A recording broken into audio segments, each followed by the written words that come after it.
Hola amigos queridos, ¿cómo andan con esto el coronavirus? ¡Qué bicho podrido! Ya me tiene harto.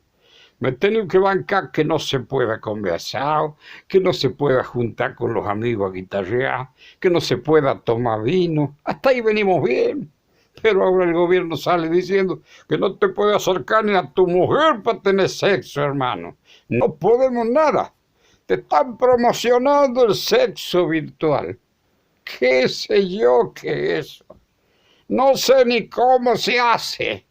O sea, imagínate vos, a mi edad, hermano, quédate en casa. Te voy a dar un temita para que lo escuche. Quédate en casa, no andes diciendo vos por la calle que nada pasa. Quédate en casa, querés dar vuelta, anda y subite a la terraza. Quédate en casa.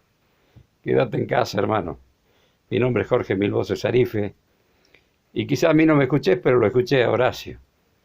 Con todo el respeto del mundo, con todo el cariño. Un poco de onda para que la pasemos mejor en esta cuarentena. Ya volveremos a los escenarios a hacerlos reír.